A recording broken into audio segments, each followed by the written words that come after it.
Assalamualaikum warahmatullahi wabarakatuh. Perkenalkan, nama saya Claudia Florencia Lesmana dengan NIM 12120720992. Di sini saya akan menjelaskan materi mengenai tahapan pembentukan peraturan perundang-undangan, metode Omnibus Law, dan juga proses pembentukan peraturan pemerintah, dan juga proses pembentukan peraturan daerah. Tahapan pembentukan peraturan perundang-undangan, metode Omnibus Law. Metode Omnibus Law adalah salah satu metode yang digunakan dalam pembentukan peraturan perundang-undangan di Indonesia.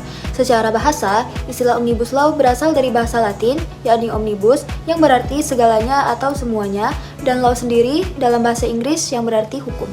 Undang-Undang Nomor 12 Tahun 2011 tentang pembentukan peraturan perundang-undangan merupakan dasar dalam pembentukan peraturan perundang-undangan yang telah mengalami 2 kali perubahan, yakni Undang-Undang Nomor 15 Tahun 2011 dan Undang-Undang Nomor 13 Tahun 2022.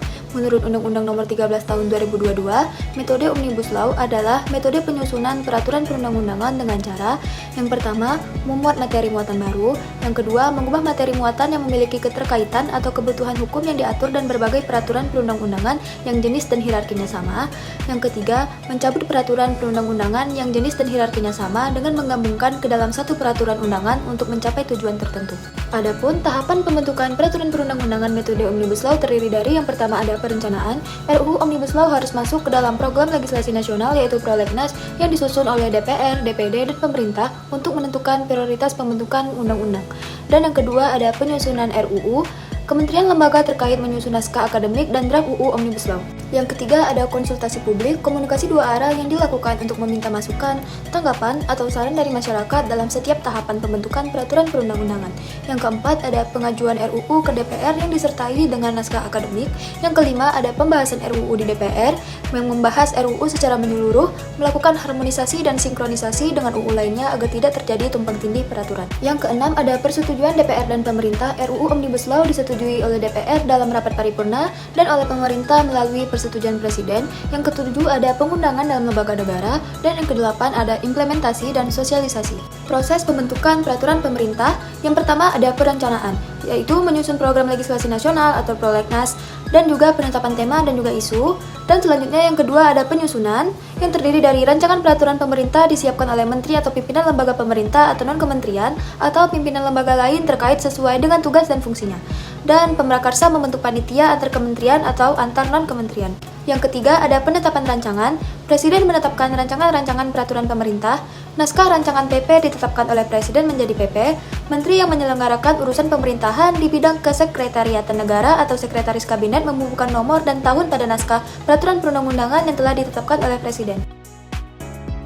Selanjutnya, yang keempat ada pengundangan. Menteri mengundangkan peraturan perundang-undangan yang ditetapkan oleh MPR, DPR, DPD, MA, MKKY, menteri, badan, lembaga, atau komisi yang setingkat yang dibentuk dengan undang-undang atau pemerintah atas perintah undang-undang ataupun berdasarkan kewenangan dengan menempatkannya dalam Berita Negara Republik Indonesia. Selanjutnya, permohonan pengundangan PP ditujukan kepada menteri secara tertulis yang ditandatangani oleh pejabat yang berwenang dari instansi bersangkutan dan disampaikan langsung kepada petugas disertai dengan 2 naskah asli dan 1 softcopy naskah asli.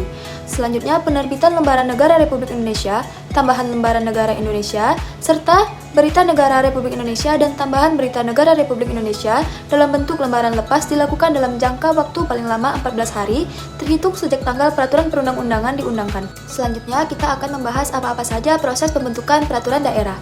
Yang pertama ada perencanaan. Perencanaan penyusunan peraturan daerah provinsi dilakukan dalam program legislasi daerah atau Prolegda.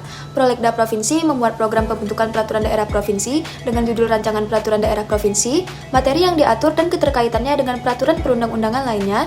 Nah, materi yang diatur merupakan keterangan mengenai konsepsi rancangan peraturan daerah provinsi yang meliputi latar belakang, tujuan penyusunan, sasaran yang ingin diwujudkan, pokok pikiran, lingkup atau objek yang akan diatur, dan yang terakhir adalah jangkauan dan arah pengaturan. Selanjutnya yang kedua ada penyusunan.